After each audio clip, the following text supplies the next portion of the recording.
Hi friends, ఈ రోజు మనం ఒక అడ్వెంచర్ యాక్షన్ థ్రిల్లర్ మూవీ గురించి డిస్కషన్ చేసుకోబోతున్నాం. మూవీ నేమ్ వచ్చేసి కెర్విన్ ది హంటర్. ఫ్రెండ్స్, కొత్తగా మన ఛానల్ చూసే వాళ్ళు సబ్స్క్రైబ్ చేసుకుని గంట సింబల్ నొక్కండి. నేను ఏ వీడియో చేసినా అది మీకు నోటిఫికేషన్ గా వస్తుంది. మూవీ ఓపెన్ అవ్వగానే ఫస్ట్ సీన్ వచ్చేసి ఒక సెంట్రల్ జైల్లో ఓపెన్ అవుతుంది. చెర్వి అనే అతను సెంట్రల్ జైల్లో జిమ్ చేస్తూ ఉంటాడు. అక్కడికి ఇద్దరు వ్యక్తులు వెళ్లి అతన్ని కామెంట్ చేస్తారు. కామెంట్ చేసినప్పుడు అక్కడ ఒక ఫైట్ జరుగుతుంది. అక్కడ ఫైట్ చేసి ఆ సబ్ జైల్లో ఉన్న జైలర్ కూడా చెర్వి అనే అతను చంపేసి అక్కడి నుండి ఎస్కేప్ అవుతాడు. అతన్ని పట్టుకోనికి చాలా మంది ట్రై చేస్తారు. అతను కొద్ది దూరం పరిగెత్తగానే అక్కడ ఒక విమానం ఉంటది. ఆ విమానంలో ఎక్కి ఆపరేషన్ సక్సెస్ అని ఒక అమ్మాయికి చెప్పి ఆ నుండి బయలుదేరతాడు. అతను విమానం నుండి ప్రయాణిస్తున్నప్పుడు ఆ నుండి ఫ్లాష్ బ్యాక్ ఓపెన్ అవుతుంది. 16 సంవత్సరాల క్రితం ఈ చెర్వి అతని తమ్ముడి పేరు వచ్చేసి దిమిత్రి. వీళ్ళిద్దరు స్కూల్లో చదువుతుంటారు. ఒక రోజు ఏమవుతుందంటే వాళ్ళ ఫాదర్ అక్కడికి వస్తాడు. వచ్చి వాళ్ళిద్దరిని స్కూల్ నుండి తీసుకొని కారులో ఎక్కించుకొని మీ మదర్ చనిపోయిందని చెప్తాడు. అప్పుడు ఈ చెర్వి ఏమంటాడంటే, ఇప్పుడు అమ్మ అంత్యక్రియల కాడికి వెళ్తున్నామా అన్నప్పుడు, మీ అమ్మ ఒక పిరికిది సూసైడ్ చేసుకొని చనిపోయింది. ఆమె అంత్యక్రియల కోసం మనం వెళ్తలేము. ఇప్పుడు ఒక సింహం తప్పించుకుంది. మనం ఆ సింహాన్ని వేటాడడం కోసం వెళ్తున్నాం. మనం హంటర్స్ వేటగాళ్ళం అని చెప్తాడు. ఇక్కడ చెర్వి వచ్చేసి భార్య కొడుకు, దిమిత్రి వచ్చేసి ఉంచుకున్న ఆవిడకు పుట్టిన కొడుకు. కాబట్టి వాళ్ళ ఫాదర్ కు చెర్వి అంటేనే బాగా ఇష్టము. ఎందుకంటే చెర్వికి ధైర్యం ఎక్కువ ఉంటది, దిమిత్రికి ధైర్యం తక్కువ, భయపడుతుంటాడు. అందుకోసమని దిమిత్రి అంటే ఒక చిన్న చూపు వాళ్ళ ఫాదర్ కు. ఇక వీళ్ళు అడవిలోకి సింహాన్ని వేటాడడం కోసం బయలుదేరతారు. అక్కడికి వెళ్ళాక అక్కడ ఈ చెర్వి వాళ్ళ ఫాదర్ వచ్చేసి ఒక జీబ్రాను వేటాడతాడు. వేటాడి మనకు జాలి దయ ఉండకూడదు, మనం హంటర్స్, మనం ఏం చేసినా కరెక్టే, భయపడకూడదు, మనం ఎవరినైనా చంపొచ్చని అక్కడ ఇద్దరు కొడుకులకు ఒక ఉపదేశం ఇస్తాడు. అక్కడే అదే అడవిలో ఒక చిన్న పాపకు ఒక బామ కార్డ్స్ ఆడడం నేర్పుతూ ఒక మెడిసిన్ ఇస్తుంది. ఒక సీసాలో నీకు త్వరలో అనుకోకుండా ఒక వ్యక్తి పరిచయం అవుతాడు. అతను ఆపదలో ఉన్నప్పుడు పరిచయం అవుతాడు. ఆ వ్యక్తికి ఈ మందు తాపు, అతను నీకు కాబోయే భర్త అని ఆ ముసలావిడ చెప్తుంది. ఆ ముసలావిడ ఆ పాపకు చెప్పంగానే ఇటు పక్క వీళ్ళు సింహాన్ని వేటాడడానికి వచ్చారు కదా, అలా వేటాడుతూ ఉన్నప్పుడు ఈ చెర్వికి దిమిత్రికి సింహం కనపడుతుంది. వాళ్ళ నాన్న లాంగ్ లో ఉంటాడు. ఈ చెర్వి ఏం చేస్తాడంటే, సింహాన్ని డైరెక్ట్ కాల్చడం కరెక్ట్ కాదు, ఎందుకంటే మనం వేపంతో పోరాడకూడదు, మన దగ్గర ఉన్న 2 చేతులతో దాంతో పోరాడి గెలవాలన్న ఉద్దేశంతో దాన్ని కాల్చే అవకాశం ఉన్న కాలుడు. అప్పుడు సింహం ఏం చేస్తాదంటే ఈ చెరువు పైన అటాక్ చేసి తీసుకొని వెళ్ళిపోతుంది. కొద్ది దూరం వెళ్ళాక సింహం చెరువుని వదిలేస్తుంది. ఇక్కడ ఒక బామ ఒక పాపకు మెడిసిన్ ఇచ్చింది కదా, ఆ పాప ఆ సింహం అరుపులకు అక్కడికి పరిగెత్తుకుంటూ వెళ్తుంది. అక్కడ ఈ చెర్వి ఆ సింహం దెబ్బకు గాయపడి ఉంటాడు. ఇక ఆ పాప ఏం చేస్తాదంటే ఆ మెడిసిన్ ను ఆల్రెడీ వాళ్ళ బామ ఒక మంది ఇచ్చింది కదా, ఆ మందును ఈ చెర్వికి తాపిస్తుంది. అంతలోనే అక్కడికి అంబులెన్స్ వస్తుంది. అంబులెన్స్ వచ్చాక ఈ చెర్విని అంబులెన్స్ లో పంపిస్తారు. ఇక ఆ పాప ఏం చేస్తాడంటే చెర్వికి ఒక కార్డు పెడుతుంది. వాళ్ళ బామ కార్డు, ప్లేయింగ్ కార్డ్స్ ఉంటాయి కదా, వాళ్ళ బామ ఏంటో ఒక కార్డు పెడుతుంది. ఆ కార్డు మీద ఏం బొమ్మ ఉంటదంటే సింహము మనిషి బొమ్మ ఉంటది. చెర్విని హాస్పిటల్ కి తీసుకెళ్లాక చెర్వి చనిపోయాడని డాక్టర్లు డిక్లేర్ చేస్తారు. కాకపోతే చనిపోయాడని డిక్లేర్ చేశాక 3 నిమిషాల తర్వాత చెర్వికి స్పృహ వస్తుంది. అంటే 3 నిమిషాలు చనిపోయి మళ్ళీ బతాడు చెర్వి. ఎందుకంటే ఆ పాప మెడిసిన్ ఇచ్చింది కదా, ఆ మెడిసిన్ పవర్ అటువంటిది. చెర్వి వాళ్ళ ఫాదర్ నేమ్ వచ్చేసి నికోలై చెర్వి తమ్ముడు దిమిత్రి ఇద్దరు వచ్చేసి హాస్పిటల్ కి వెళ్తారు. అక్కడ నుండి చెర్విని తీసుకొని డిశ్చార్జ్ అయ్యాక వెళ్తూ ఉన్నప్పుడు చెర్వి ఏం చేస్తాడంటే తన బెడ్ కింద ఒక పాప ఒక ఫోటో పెట్టింది కదా, ప్లేయింగ్ కార్డ్ ది, సింహము ఒక మనిషి ఉన్న ఫోటో. ఆ ప్లేయింగ్ కార్డ్ తీసుకొని ఆ నుండి బయలుదేరతాడు. చెర్వికి ఏమనిపిస్తాదంటే, మా నాన్న చాలా రాక్షసుడు, వీని కాడ నేను ఉండడం కరెక్ట్ కాదు, ఇక్కడ నుండి వెళ్ళిపోవాలని డిసైడ్ అయ్యి ఇంట్లోంటి వెళ్ళిపోతాడు. వెళ్ళిపోయేటప్పుడు ఏమవుతుందంటే తమ్ముడైన దిమిత్రి చూస్తాడు. దిమిత్రి చూసినప్పుడు చెర్వి ఏం చెప్తాడంటే, నేను మళ్ళీ వస్తాను, నువ్వేం భయపడొద్దు అన్నప్పుడు దిమిత్రి అంటాడు, నేను కూడా ఫాదర్ దగ్గర ఉండలేను, నేను కూడా నీతో పాటు వస్తాను. అంటే వద్దు, నేను ఎటు వెళ్తానో నాకే తెలీదు, నువ్వు ఇక్కడే ఫాదర్ దగ్గర ఉండు, నేను వెళ్తానే అని ఉంటే బయలుదేరతాడు. అక్కడ నుండి రష్యాలోని అడవి ప్రాంతానికి వస్తాడు. అక్కడ వాళ్ళ మదర్ ది సమ్ అడవి ప్రాంతంలో ల్యాండ్ ఉంటది. అక్కడ తన నివాసాన్ని ఏర్పాటు చేసుకుంటాడు. ఇక విమానం నుండి వస్తున్న చెర్వి ఫ్లాష్ బ్యాక్ అంతటితో ముగుస్తుంది. అక్కడ నుండి చెర్వి మళ్ళీ తన ప్లేస్ కు వచ్చి ఉన్నప్పుడు అక్కడ అడవిలో అనుకోకుండా కొంతమంది ఏం చేస్తారంటే ఏనుగును వేటాడి చంపేసి వాటి దంతాలు తీసుకెళ్తూ ఉంటారు. అప్పుడు చెర్వికి ఈ ఏనుగును చంపాలంటే గన్నులు ఫైరింగ్ అవి జరుగుతాయి కదా, ఆ ఫైరింగ్ జరిగినప్పుడు ఆ సౌండ్ కు చెర్వి ఏం చేస్తాడంటే వాటిని వేటాడి తీసుకెళ్లేటప్పుడు ఏనుగు దంతాలు అక్కడికి చెర్వి వచ్చి ఫైట్ చేస్తాడు. చెర్వితో ఫైట్ జరిగినప్పుడు అక్కడి వాళ్ళనైతే అందరినీ చంపేస్తాడు.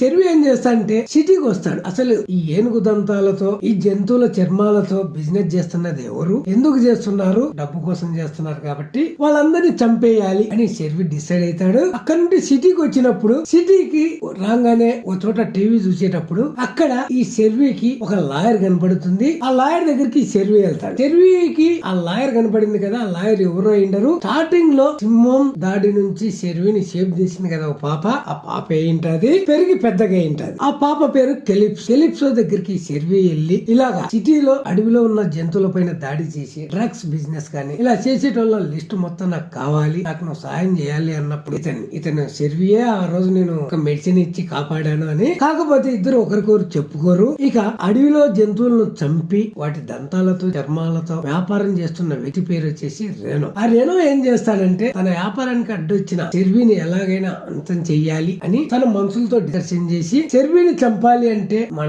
వల్ల కాదు, ఒక కొత్త వ్యక్తిని దింపుతాని కొన్ని శక్తులు ఉంటాయి అతని, అంటే కళ్ళతో మాయ చేయగలడు. 7 సెన్స్ మూవీ చూసాం కదా, ఆ 7 సెన్స్ మూవీలో చైనా ఒక అతను వచ్చి కళ్ళతో మొత్తం మాయ చేసి జనాలను మైండ్ డైవర్ట్ చేస్తాడు కదా, ఆ టైపు శక్తులు ఉన్న ఒక వ్యక్తిని అయితే దింపుతాడు. ఈ రేనో కూడా కొన్ని శక్తులు ఉంటాయి. ఇక అతను వచ్చాక అతను ఏం చేస్తాడంటే ఈ షెర్విని ఎలాగైనా పట్టుకోవాలి అంటే ముందు షెర్వి ఎక్కడుంటాడో తెలియాలి. అప్పుడు రేనో ఏం చేస్తాడంటే స్టార్టింగ్ లో షెర్వి ఒక సబ్ జైలు నుండి తప్పించుకున్నాడు కదా కొంతమందిని చంపి, ఆ సబ్ జైల్లో ఉన్న సీసీ ఫుటేజ్ తెప్పిస్తాడు. అక్కడ షెర్వి ఫేస్ క్లియర్ గా కనపడుతుంది.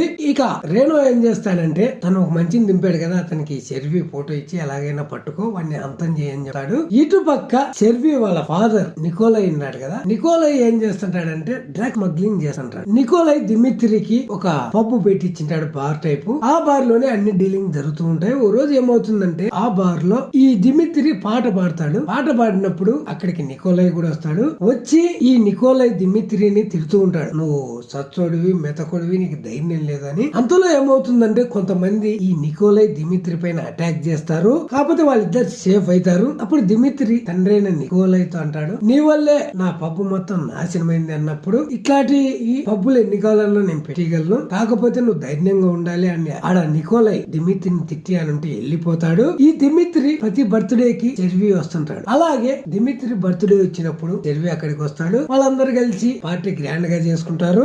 పడుకున్నాక తెల్లవారంగానే దిమిత్రిని రెండో మనుషులు వచ్చి కిడ్నాప్ చేస్తారు. షెర్వి ఏం చేస్తాడంటే కాపాడనీకని ట్రై చేస్తాడు, కాకపోతే కాపాడలేకపోతాడు. ఆ కిడ్నాప్ చేసింది రెనో మనుషులు ఏంటారు. రెనో వాళ్ళు ఈ నికోలైకి ఫోన్ చేసి $2 కోట్ల మాకు ఇస్తే దిమిత్రిని వదిలేస్తామన్నప్పుడు నికోలై ఏం చేస్తా అంటే ఈ $2 కోట్ల ఇస్తే నేను ఓడిపోయినట్టు, అలా నేను ఓడిపోను, నా కొడుకుని ఎలా కాపాడుకోవాలో నాకు తెలుసు అని చెప్తాడు. అప్పుడు ఈ షెర్వి నికోలై దగ్గరికి వెళ్ళి వాళ్ళు డిమాండ్ చేసిన అమౌంట్ ఇచ్చేస్తే తమ్ముడిని వదిలేస్తారు కదా అని అన్నప్పుడు నికోలై అంటాడు, నేనైతే ఆ $2 కోట్ల అయితే ఇయ్యను, వాడు సచ్చినా పర్లేదని చెప్తాడు. అప్పుడు షెర్వి ఏం చేస్తాడంటే కెలిప్సో సహాయంతో ఈ రేనోను పట్టుకోవడం కోసం అని ట్రై చేస్తాడు. లాయర్ కాబట్టి ఫేమస్ లాయర్, అక్కడ సర్కిల్ క్రిమినల్స్ వీళ్ళంతా బాగా తెలుసు. తను ఎంక్వైరీ చేసి ఈ షెర్వికి చెప్తుంది, నీ తమ్ముడిని కిడ్నాప్ చేసింది వచ్చేసి టర్కీ వాళ్ళు, పలానా ప్లేస్ లో నీ తమ్ముడిని ఉంచారన్నప్పుడు అక్కడికి ఈ షెర్వి వెళ్తాడు. వెళ్ళినప్పుడు అక్కడ పెద్ద ఫైట్ జరుగుతుంది. కాకపోతే అక్కడ దిమిత్రి ఉన్నాడు. రేనో ఏం చేస్తాడంటే దిమిత్రిని కిడ్నాప్ చేసి చెప్తాడు, మీ ఫాదర్ నిన్నెప్పుడు ధైర్యం లేదు అది ఇదని తిడుతూ ఉంటాడు కదా, మీ ఫాదర్ నీ కోసం $2 కోట్ల ఇస్తాడని నువ్వు అనుకుంటున్నావా అన్నప్పుడు దిమిత్రి అంటాడు, మా ఫాదర్ నా కోసం 2 కోట్లు ఇస్తాడు అన్నప్పుడు ఈ రేనో చెప్తాడు, నువ్వు అక్రమ సంబంధం, తన సొంత భార్యకు పుట్టినోడి కాదు ఉంచుకున్న ఆవిడకి పుట్టినోడు, నీ కోసం $2 కోట్ల అయితే నికోలై ఇవ్వడు. ఈ రేనో కూడా ఫస్ట్ నికోలై దగ్గరనే పని చేసింటాడు. నికోలై ఎప్పుడు చూసినా ఈ రేనోను నువ్వు పిరికివాడివి అది ఇదని తిడుతూ ఉంటాడు, నీకు ధైర్యం లేదు అన్నప్పుడు ఈ రేనో ఏం చేస్తా అంటే ఒక సైంటిస్ట్ ను పట్టుకొని ఒక ప్రయోగం ద్వారా తనకు తాను కొన్ని శక్తులైతే తెచ్చుకుంటాడు. ఆ రేనో ఈ దిమిత్రికి చెప్తాడు, నేను ఎంత బలవంతున్నో చూడు అని ఆ ప్రయోగం ద్వారా వచ్చిన శక్తిని చూపెడతాడు. నిన్ను కూడా ఇలాగే బలవంతుని చేస్తా అని అక్కడ ఈ రేనో వచ్చేసి ఈ దిమిత్రికి చెప్తాడు. అంతలో ఏమవుతుందంటే ఈ రేనోకు వాళ్ళ మనుషులు వచ్చి ఇలా మన టర్కీ గ్యాంగ్ పైన ఈ కెర్వి వచ్చి అటాక్ చేశాడు. ఇక్కడ షెర్వి ఉన్నాడు కదా, అతని పేరు అతనంతగా అతను కెర్విన్ ది హంటర్ అని పెట్టుకుంటాడు. అతను ఏం చేస్తాడంటే అడవిని కాపాడుతూ ఉంటాడు. అడవిలో ఉన్న జంతువులను అక్కడ డ్రగ్స్ బిజినెస్ ఎవరు చేసినా అడవికి సంబంధించి గానీ బయట ఇల్లీగల్ బిజినెస్ ఎవరు ఏం చేసినా వాళ్ళందరినీ చంపుకుంటూ వస్తుంటాడు. ఇక రేనో తన దగ్గర ఒక పవర్ఫుల్ వ్యక్తి ఉన్నాడు కదా, అతనికి చెప్తాడు ఈ షెర్వి వచ్చేసి ఒక అడవిలో ఉన్నాడు, అక్కడికి వెళ్ళి అటాక్ చేయండి అని చెప్తాడు. అప్పుడు అతను వాళ్ళ మనుషులందరూ ఈ అడవి వైపు వస్తారు. ఈ కెలిప్సో ఈ షెర్వి ఇద్దరు వచ్చేసి ఈ షెర్వి ప్లేస్ కి అడవిలోకి వెళ్తారు. అక్కడ ఈ కెలిప్సో చెప్తుంది, పిల్లప్పుడు నేను నిన్ను సేవ్ చేశాను గుర్తుందా అన్నప్పుడు ఈ షెర్వి చెప్తాడు, చెప్తాడు, గుర్తుంది, కాకపోతే పిల్లప్పుడు నువ్వు నాకు ఒక మెడిసిన్ ఇచ్చావు కదా, ఆ మెడిసిన్ ఎలా తయారు చేసావు, ఆ మెడిసిన్ ను తయారు చేయడం కోసం నేను చాలా ప్రయోగాలు చేస్తున్నానని చెప్తాడు. అప్పుడు కెలిప్సో అంటుంది, అది మా బామ్మ చేసి ఇచ్చింది, నాకైతే తెలీదు దాని గురించి అని చెప్తుంది. అంతలో ఏమవుతుందంటే అక్కడికి ఈ రేనో మనుషులు వెళ్లి ఈ దిమిత్రిని ఎర్రగా వేసి ఎలాగైనా సెర్వీని అంతం చేయాలనుకుంటారు. దిమిత్రిని వదిలేసి అడవిలో ఈ సెర్వీకి వార్నింగ్ ఇస్తారు, నువ్వు వస్తే నీ తమ్ముడు బతాడు, లేకుంటే లేదని. అక్కడ ఒక పెద్ద ఫైట్ జరుగుతుంది. ఆ ఫైట్ జరిగినప్పుడు సెర్వీ అయితే గాయపడతాడు.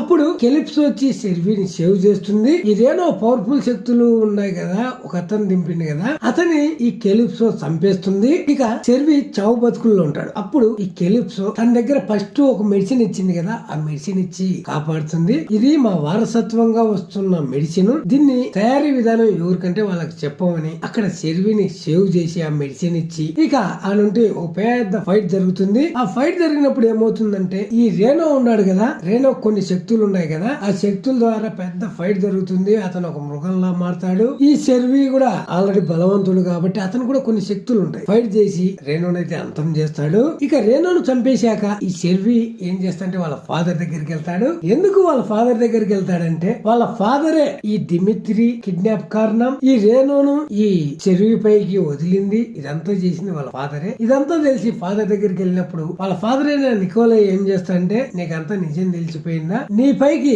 ఈ రేనోని ఎందుకు వదిలేనంటే నువ్వు ఓ పెద్ద హంటర్, ఆ హంటర్ లిస్ట్ లో నేను కూడా ఉండ, నన్ను కూడా చంపేస్తావు, ఎవరినైనా చంపేస్తావు, నీ బలం ఏదో ఈ ప్రపంచానికి తెలియాలని అలా చేశాని ఇక్కడ నికోలై చెప్పినప్పుడు ఈ సెర్వీ ఏం చేస్తాడంటే ఫాదర్ ను తనంతకు తాను చంపకోకుండా తనకు అడవి జంతువులతో మంచి స్నేహం ఉంటుంది. ఒక ఎలుగుబంటిని పిలిచి ఆ ఎలుగుబంటితో ఫాదర్ ని అయితే ఆడ చంపేపిస్తాడు. ఆ నుండి బాధపడుతూ వస్తాడు. ఎందుకంటే కన్న తండ్రే కన్న కొడుకులను తన ప్రెస్టేజ్ కోసం, తన ఏదో గొప్పగా చెప్పుకోవాలని దాని కోసం చంపేయాలని చూశాడు కాబట్టి అక్కడ ఫాదర్ ని అయితే ఎలుగుబంటి ద్వారా చంపించేస్తాడు. ఇక ఆ నుండి వచ్చేసి సిటీకి వచ్చాక దిమిత్రి ఏం చేస్తాడంటే, దిమిత్రి కూడా నేను బలహీనని మా ఫాదర్ ఎప్పుడు తిడతాడు కాబట్టి నేను కూడా రేనో మాదిరి ఏదన్నా ఒక ప్రయోగం ద్వారా కొన్ని శక్తులు తెచ్చుకోవాలని ఆ శక్తులు తెచ్చుకుంటాడు. ఈ దిమిత్రి పబ్బుకు ఈ సెర్వీ వెళ్ళినప్పుడు అక్కడ ఈ సెర్వీకి అర్థమవుతుంది తమ్ముడు కూడా సమ్ డ్రగ్స్ కు సంబంధించి క్రిమినల్ వ్యవహారాల్లో దూరాడు, తను కూడా రేనో మాదిరి మారిపోయాడు, సమ్ శక్తులు తెచ్చుకున్నాడని. ఆ నుండి సెర్వీ నువ్వు చేస్తున్న తప్పు అని దిమిత్రికి చెప్పినప్పుడు దిమిత్రి నేను చేసే తప్పు కాదని తనకున్న పవర్ చూపిస్తాడు. చూపించి ఆ నుండి మాయమైతాడు. మాయమవగానే సినిమా అంతటితో సమాప్తం అవుతుంది.